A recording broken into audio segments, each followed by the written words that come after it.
what a pleasure it is for me to get to sit here and talk to the two valedictorians in San Angelo, Texas. Chase Welch from Lakeview High School and Sydney Summers from Central High School. And for me as a grandmother, I'm so interested in what it takes, not why, but what it takes in their eyes for them to get to where they are. The top out of over 1,000 students combined of seniors in San Angelo, Texas. And it is more than just God putting a good intelligence.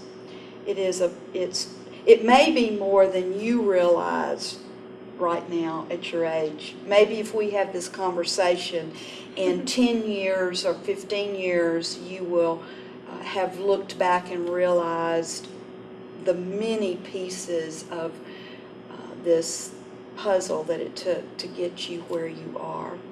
But what I would like first is for you to tell our audience where you went to school.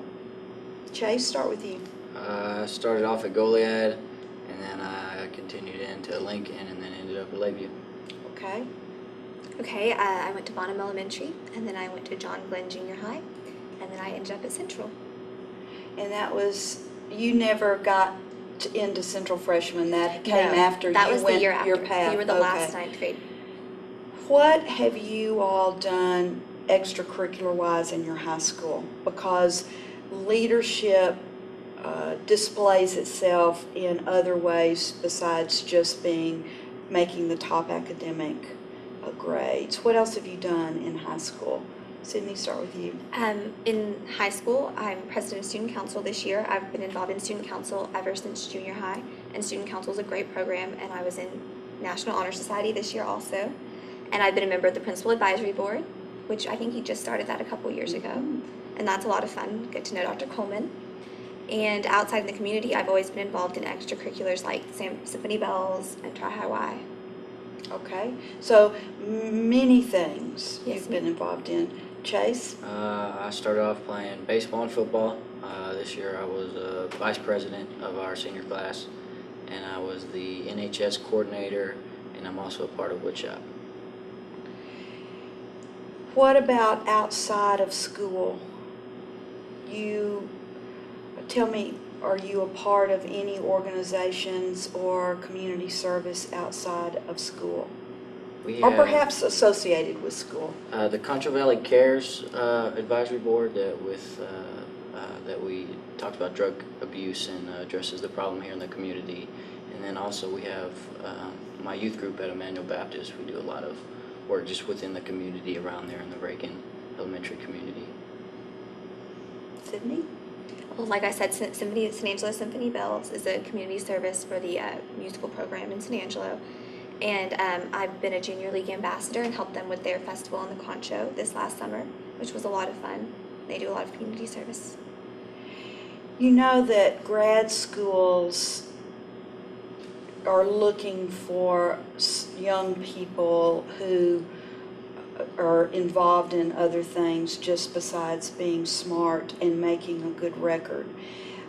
And so what you've just described, those kind of activities are very important to show that you not only have a great work ethic and can do what you need to do to be highly successful with your grades, but that you have been a part and worked with other people through your Symphony Bells, through your athletic teams, plus you've both been involved with organizations that requires you to work as a group. Your principal advisory group, what are some of the things that you all have tried to do? Some people may not be aware that some principals have that. What have y'all tried to accomplish this year? We usually talk about a lot of the maintenance problems, general complaints that we get from the school. Dr. Coleman always asks about those just from other students, and we always bring those up.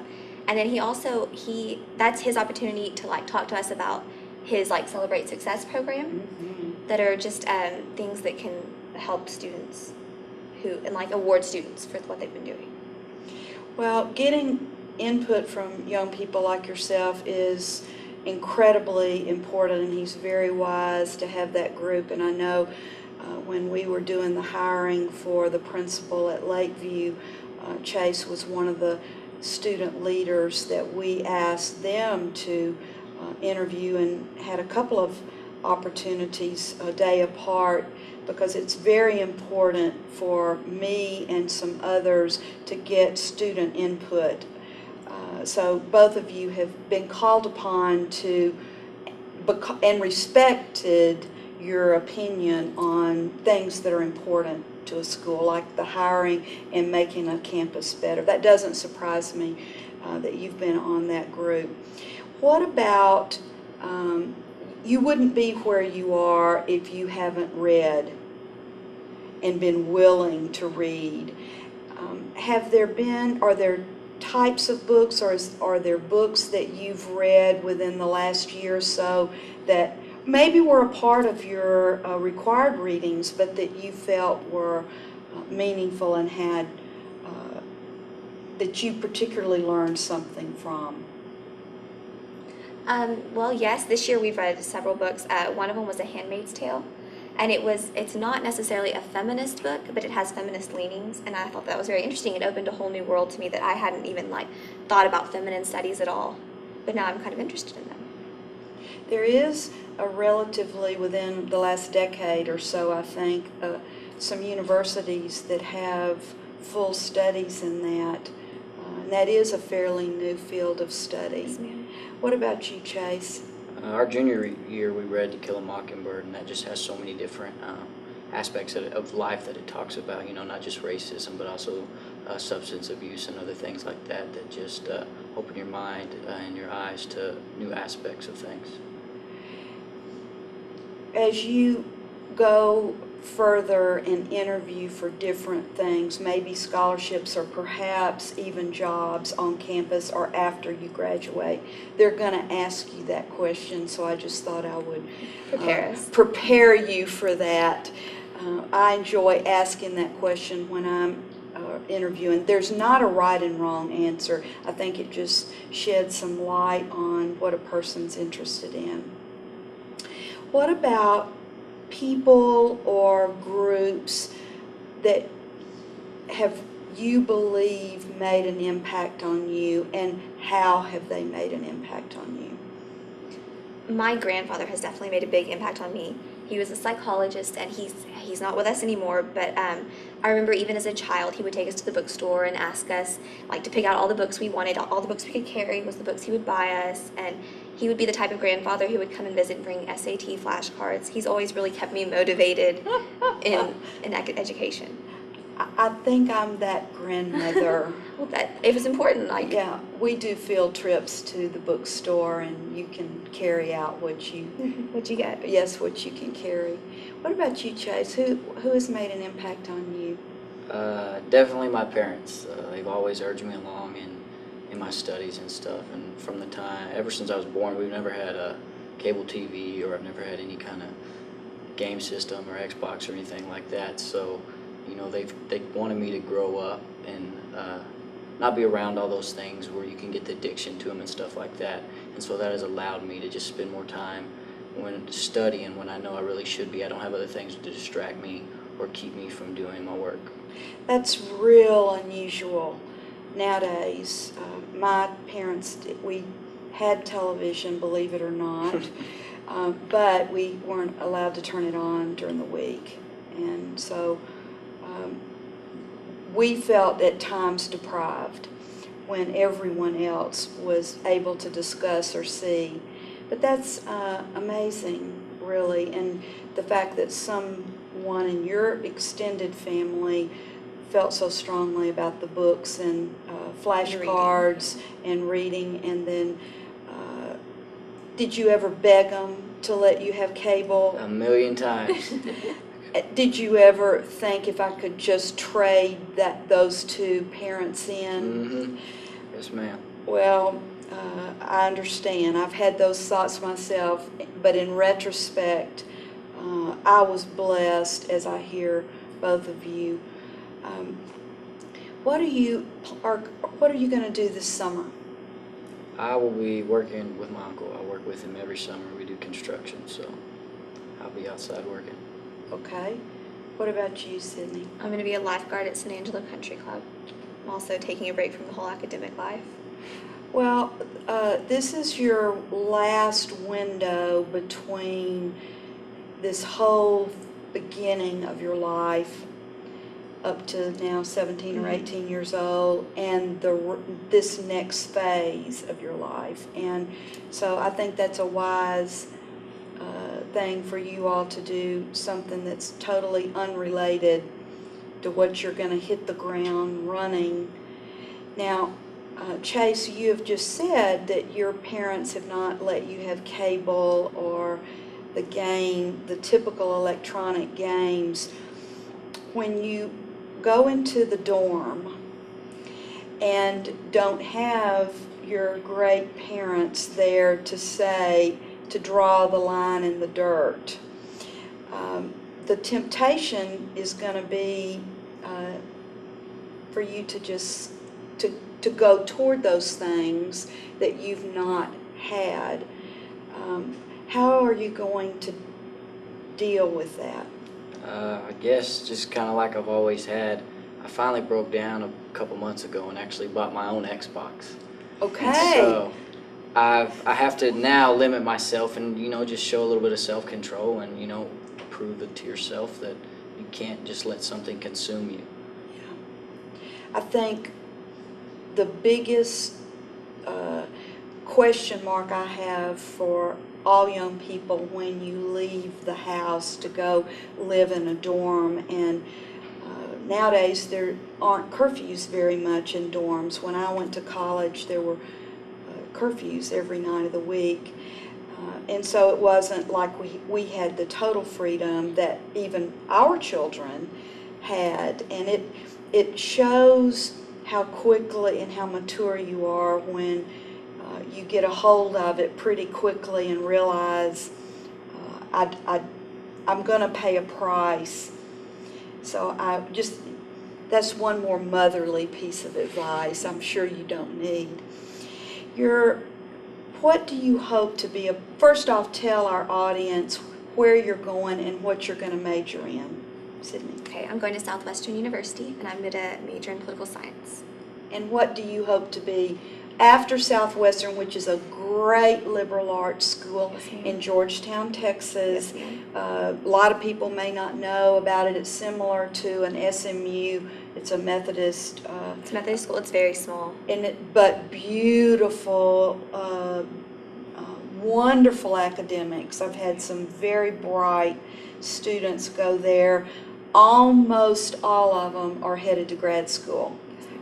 I've never had a student go to Southwestern that wasn't just their first step, and they were going to some great grad school program. So what do you hope to do after Southwestern? I hope to go to law school in Texas somewhere, hopefully. Okay. And I want to eventually, right now my plan is to practice family law. How did you decide on that? I think it's just, honestly, that's one of the few laws I've heard of. There's so much you can do with law school, like a law school degree.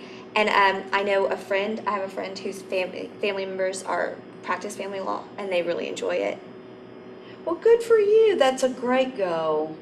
And you would like to stay in Texas. I Yes, know ma'am. your mom and dad would be pleased. Yes, ma'am. Chase, what about you? Tell us where you're going to school. I'll be at Texas Tech doing civil engineering.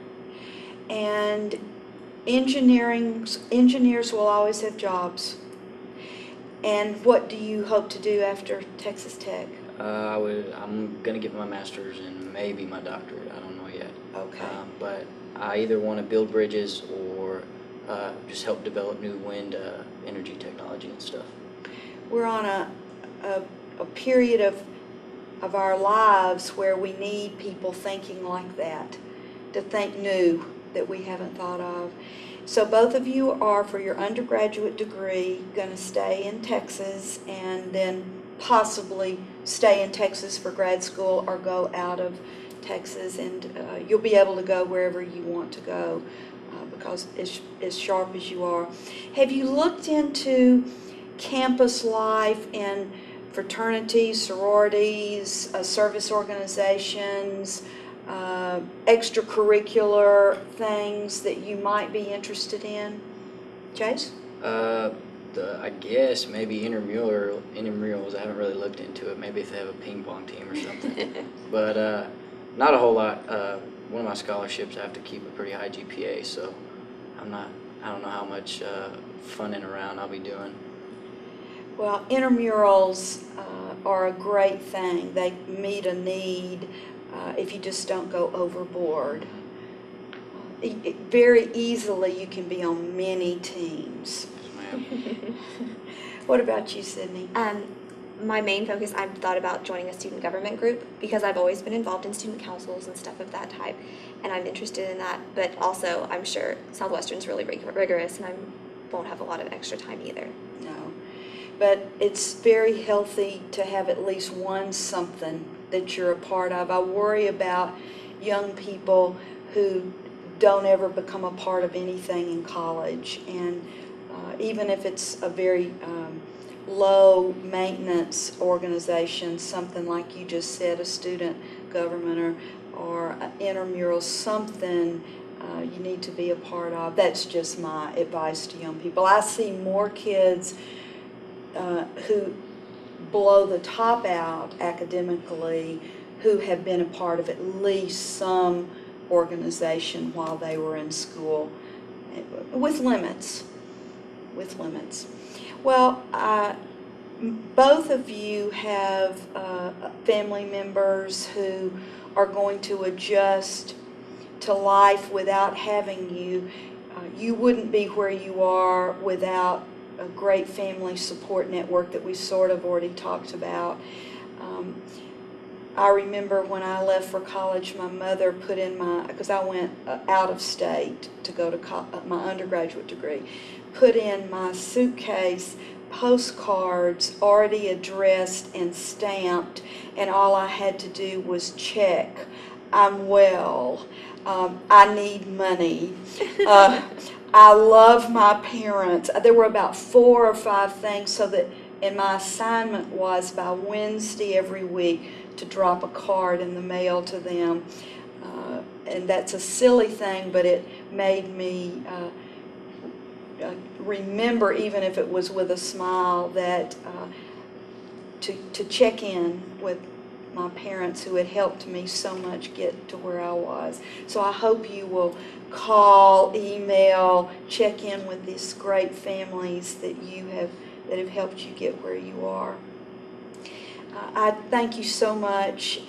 I don't even know how to thank you for what you have done for your schools.